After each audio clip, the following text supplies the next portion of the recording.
Motion safety.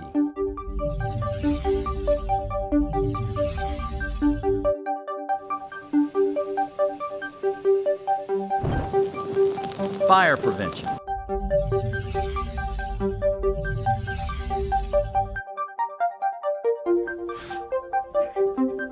Chemical care.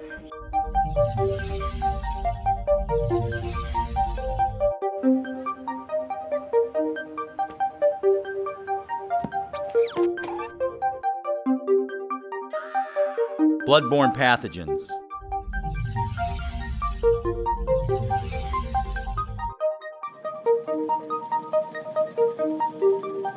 Machine safety.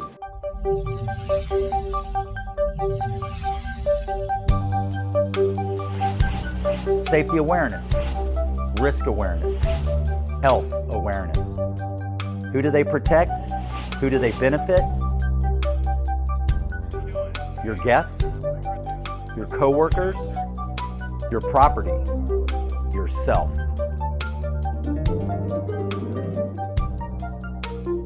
Safety awareness protects and benefits everyone.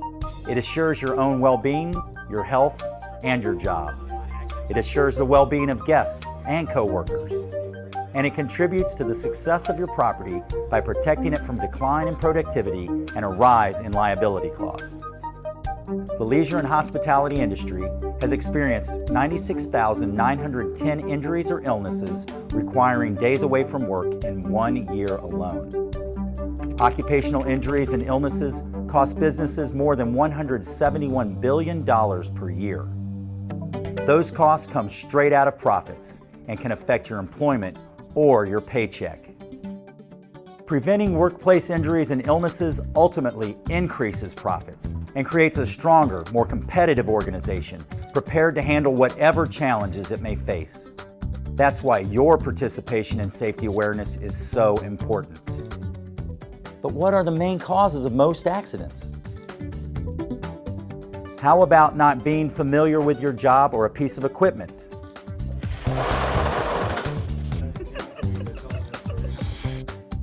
Or taking shortcuts to get the work done quicker?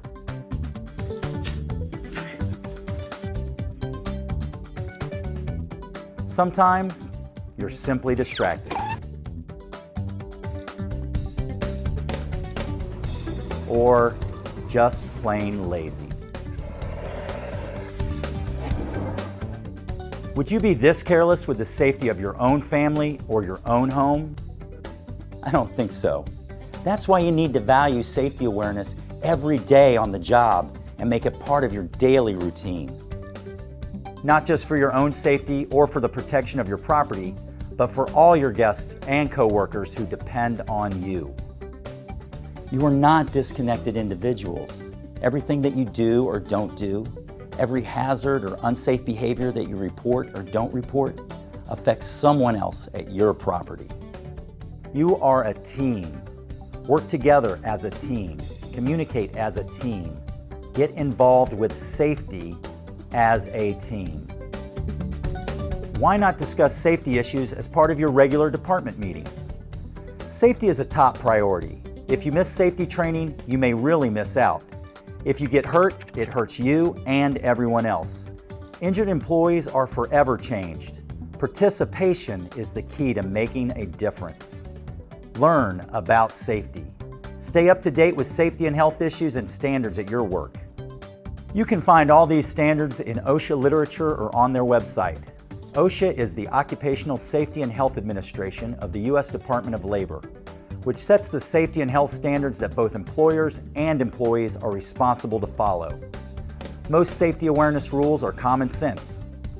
Recognize a hazard and respond immediately, either by taking direct action yourself or by reporting a safety hazard to a supervisor or the appropriate person who can take action.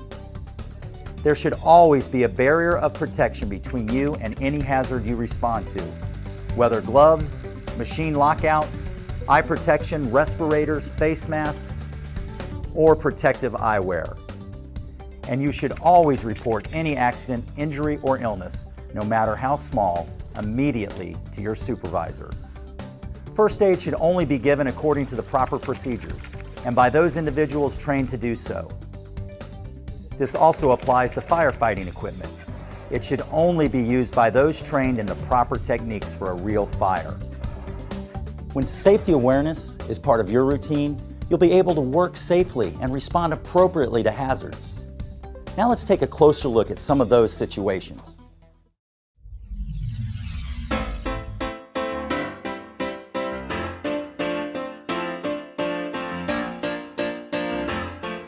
Motion safety injuries are the most common types of injuries. These can include slip and falls by guests or coworkers, or moving and lifting injuries suffered by employees or coworkers.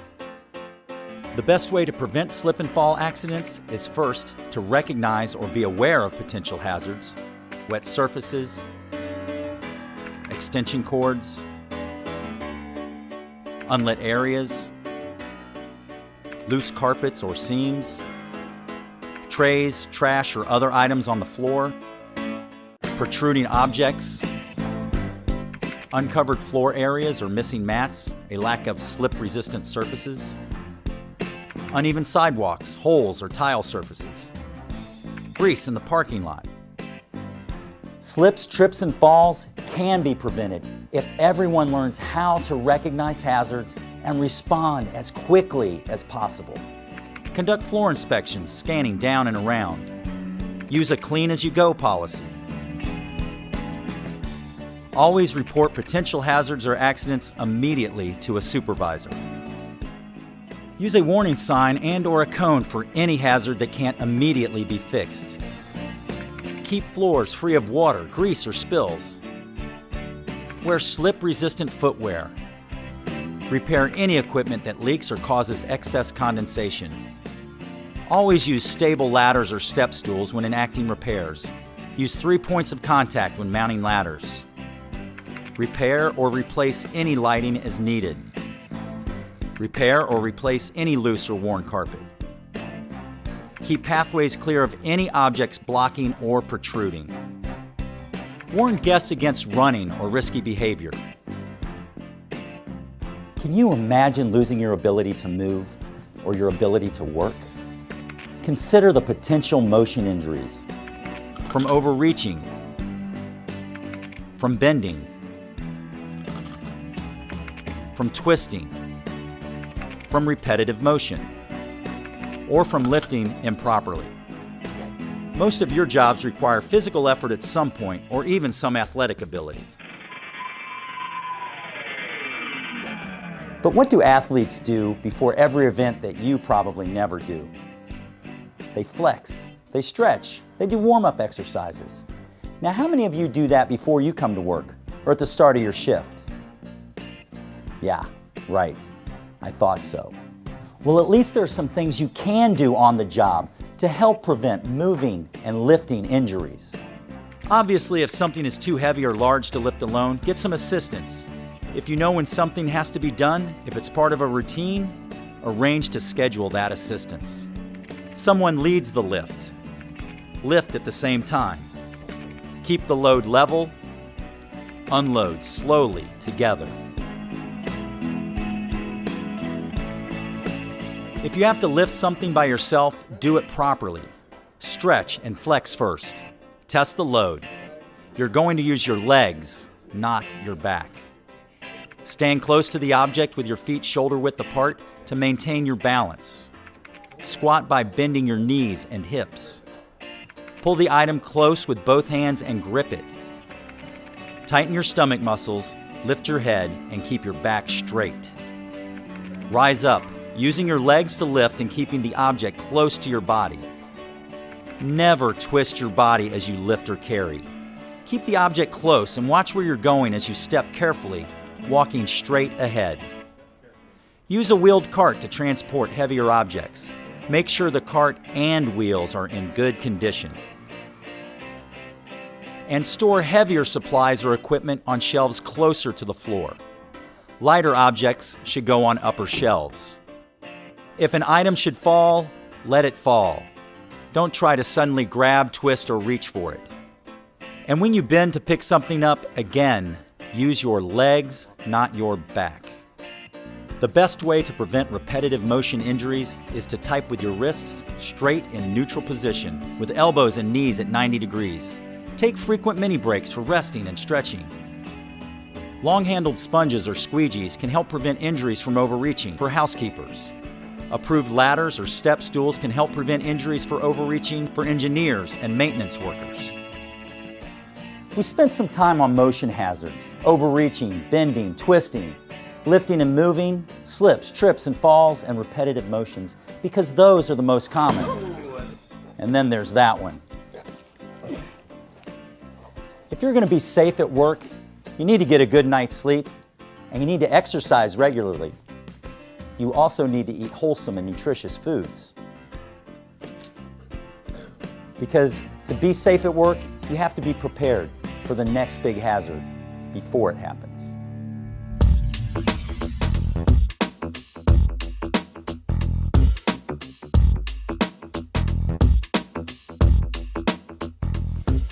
Fire prevention is obviously one of the most important parts of any effective lodging safety program. The simplest mistake or forgotten task can cause incredible damage. According to OSHA, workplace fires and explosions kill 200 and injure more than 5,000 workers each year, and they cost businesses more than $2.3 billion in property damage. These are the 5 main causes of fires in lodging properties: smoking and flammable materials, arson, cooking fires, heating fires, and electrical fires. But fires don't start without a fire hazard being present. Use some common sense, keep your eyes open, and learn to recognize some of those hazards. Clogged lint traps in the laundry, overflowing or accumulated trash, cigarettes tossed in the trash instead of the proper receptacle, oily or greasy rags which are highly combustible, overloaded electrical sockets or frayed wiring, improperly stored flammables such as paint thinner, sterno, gas, or oil-based paint, greasy kitchen hood exhausts or overflowing grease traps, combustibles such as paper or cardboard near a heat source. And it's not just your eyes you use to recognize hazards, but your other senses as well: your nose, your ears, and your fingers. You could hear a machine not working properly. You might smell a spilled or open flammable container such as paint thinner or burnt wiring. You could feel an appliance that is unusually hot or has faulty wiring. Or you could even just sense when there is a person or guest acting suspiciously. If you do, don't hesitate to report that suspicious person or activity to management or security immediately. You can follow these few basic safety rules to help significantly prevent these fire hazards and others. Follow good housekeeping practices and procedures, such as keeping lint traps clear. Keep your area clean and free of debris or overflowing trash. If you do smoke on breaks, make sure that you do so only in a designated area and use the proper disposal units. Store chemicals and flammables appropriately. Keep any storage areas with flammables locked. Report or replace any broken or malfunctioning equipment or frayed wiring. Any faulty equipment should be properly locked out and tagged out from any possible access. Notify affected employees about the repair work. Smoke detectors should be regularly checked by designated personnel. Fire extinguishers need to be checked monthly to make sure the gauge is in the green, and they should have the proper inspection tag, which should be initialed after each monthly inspection. There should always be a staff member present who is properly trained on how to use a fire extinguisher in a real fire situation. It is the manager's responsibility to ensure that there is an emergency action plan and fire prevention plan specifically designed for your property. There are standards for these plans on the OSHA website. All employees should be fully trained in their responsibilities for that plan and know how to contact the proper local authorities. All emergency exits need to be kept free of obstruction and the doors unlocked. And everyone should know how to use the manual pull fire alarm system in case of a real fire.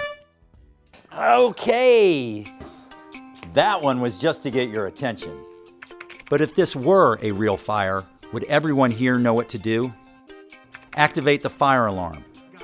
Report the fire and its location, either directly or through the front desk. Leave the area and close all doors in your area if time permits, and it can safely be done.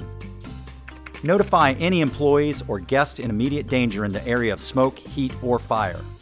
Assist in directing guests to emergency exits. Never use elevators. Once you and your guests are out of the building and away from danger, stay out. If the fire is small enough to contain with a fire extinguisher, a properly trained employee may attempt to put out the fire. Make sure you have an emergency exit behind you.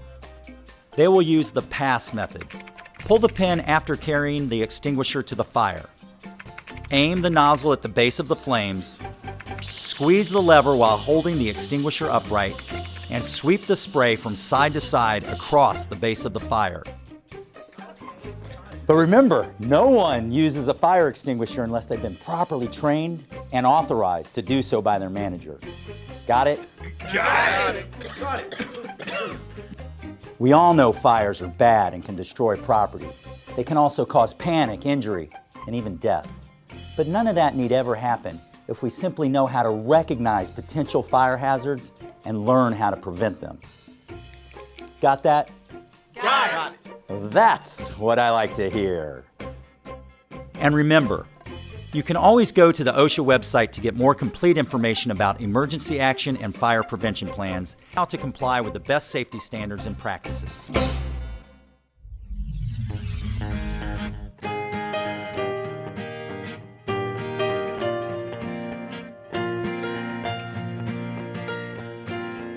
In the daily routine of a lodging property, all sorts of potentially hazardous chemicals are used, stored, or transported by employees, no matter what their job.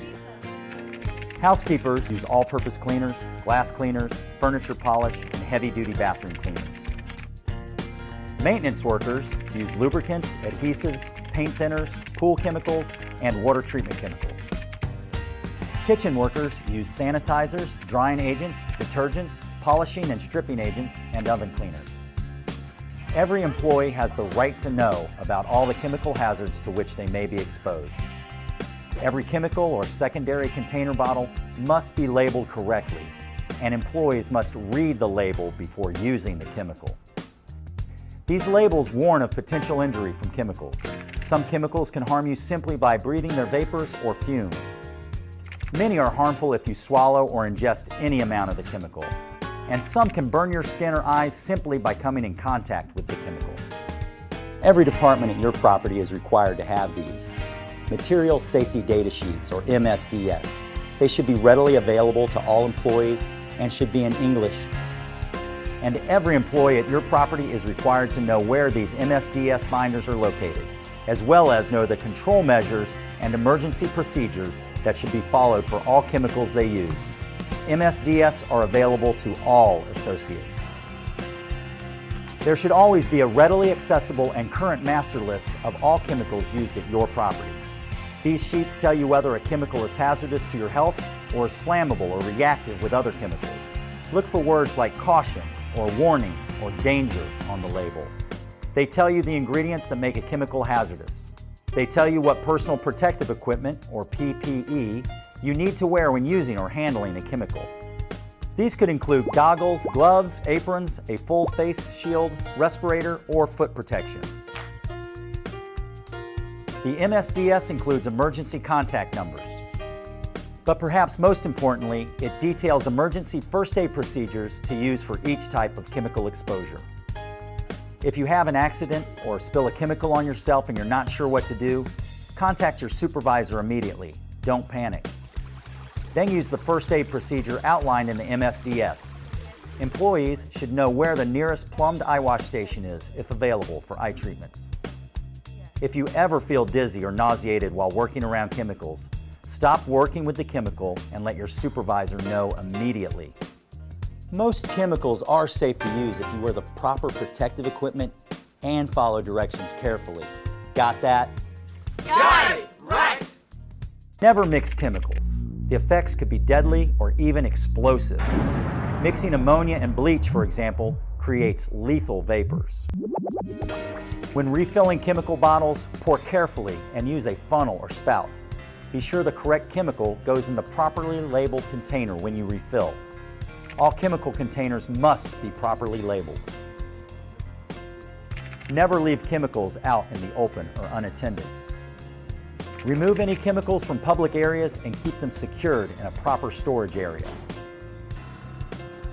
Chemical spills can happen.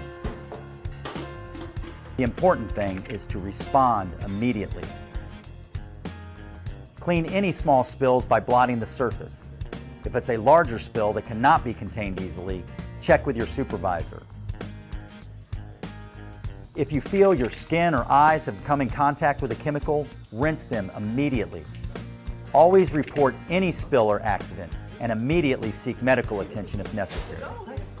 There's one other dangerous chemical situation I want you all to be aware of because it may pose a threat to you, your guests, or your property. Many people call it the world's most dangerous drug. Methamphetamine, or meth, speed, crystal, crank, or ice is a powerful and highly addictive stimulant that affects the central nervous system. 100,000 amateur methamphetamine labs have been seized by authorities in all 50 states in the last 10 years alone. And yet, it's estimated that only 1 in 10 have ever been discovered. Hotels and motels are a popular location for concealing these labs. Here are some things to look for in identifying a possible meth lab. Unusual, strong chemical odors from a room. Rooms with windows blacked out. People coming and going at all hours of day or night. People having to step outside to smoke because of the flammable chemicals inside. Excessive trash from the room that may include red-stained coffee filters, antifreeze containers, or duct tape. Unusual amounts of glass containers brought into the room. Do not disturb signs left on the door all day long, or a firm request for no services.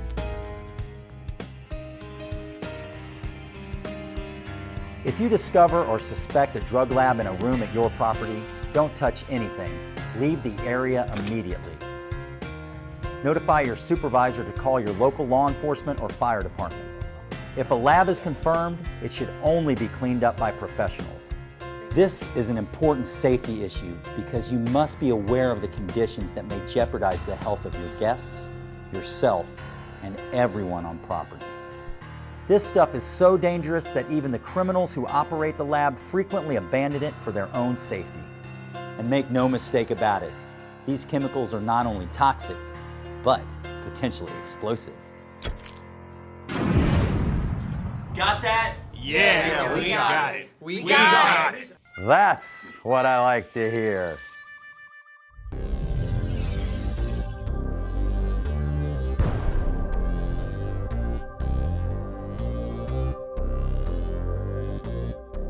There's one important health and safety risk that you can't always see and that doesn't always appear to be an immediate danger. But it can come back to bite you big time.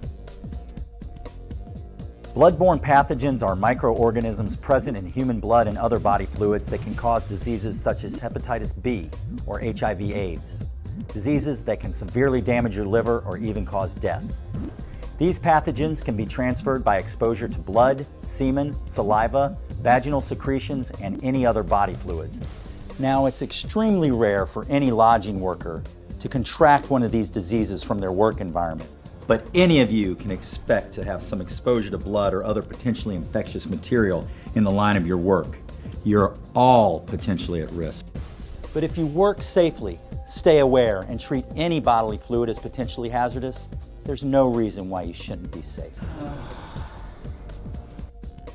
Preventing or limiting risks to pathogens just means watching out for blood and other bodily fluids, or for anything sharp that can pierce your skin and draw blood. For example, discarded syringes with needles, razor blades, towels or linens containing blood and other bodily fluids, or even the exposed injury of a guest or coworker. And you never know where that blood, body fluid, or sharp object might be hidden. It might be on the floor, under a mattress, or completely out of sight, in a pile of towels or linens, or in a waste container. One obvious rule for safety is to never put your hands or fingers where you can't see.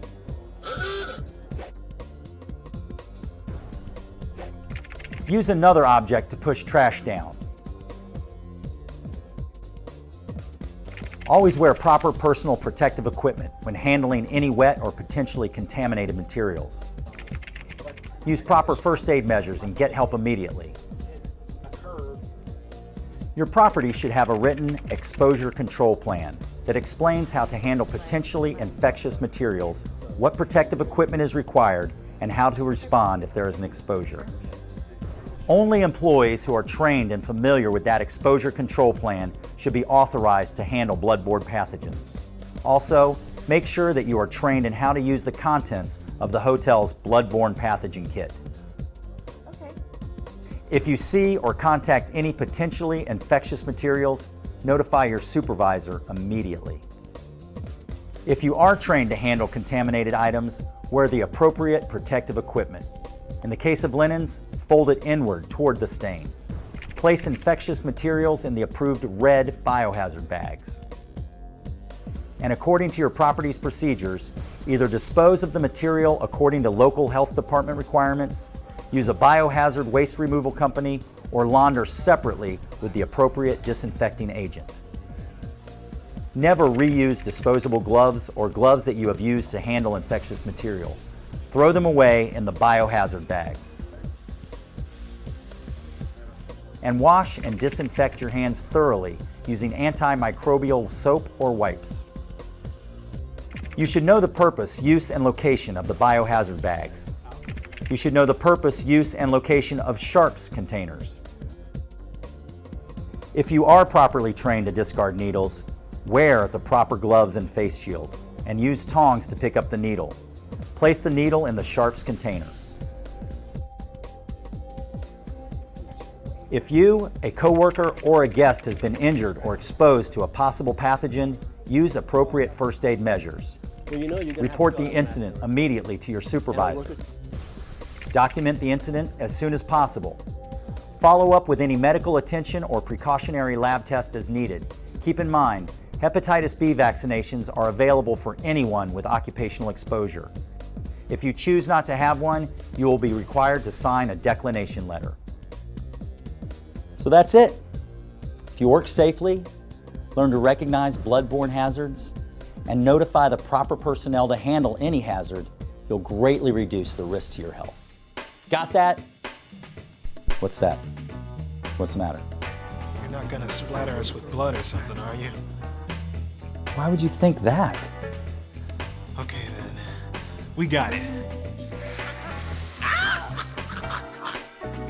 That's what I like to hear. And remember, you can always go to the OSHA website to get more complete information about bloodborne pathogens and how to comply with the best safety standard practices.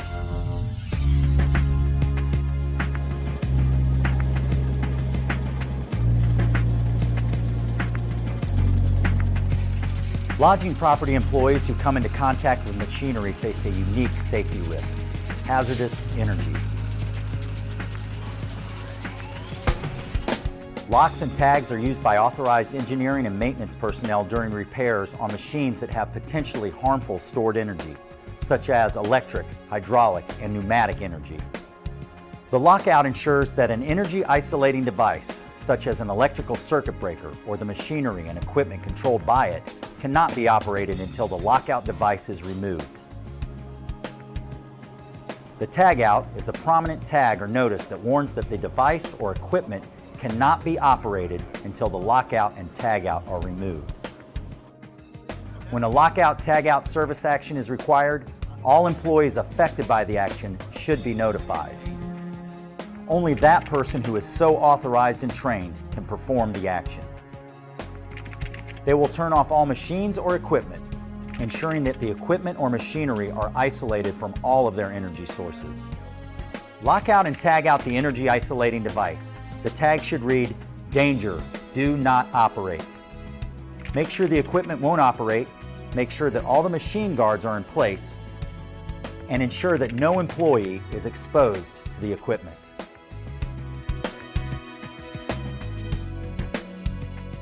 If you're not authorized to lock or tag out a machine to perform maintenance, then your responsibility is very simple.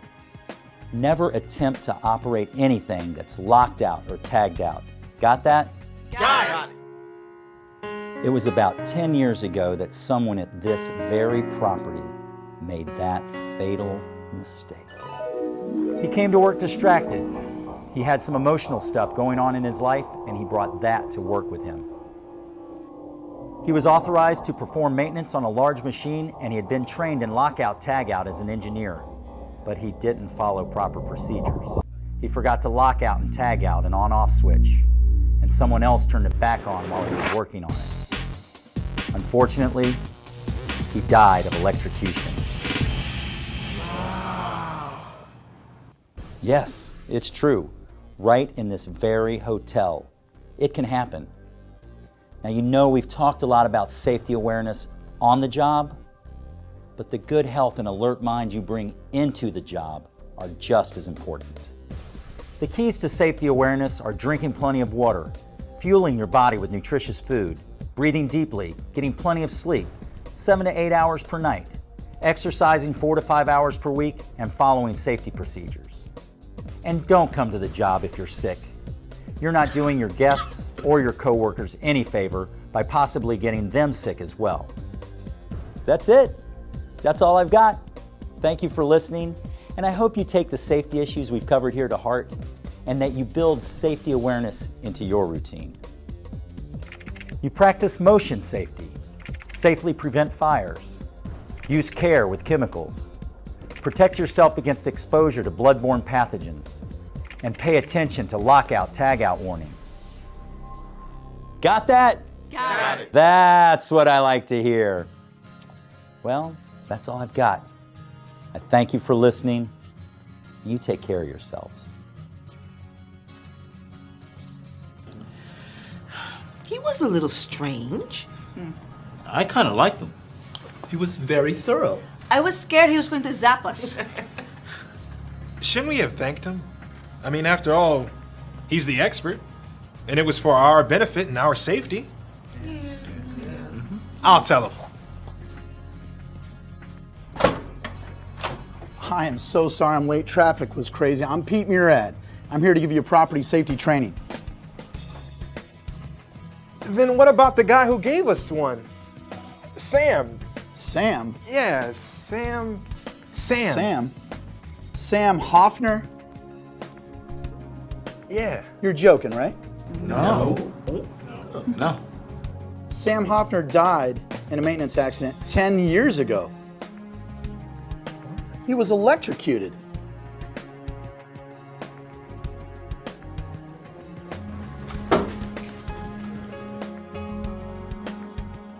Got that? Yeah, Sam. We got it. Thank you.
In our ever-changing and increasingly complex industry, The American Hotel and Lodging Association is your constant resource, community, and knowledge base.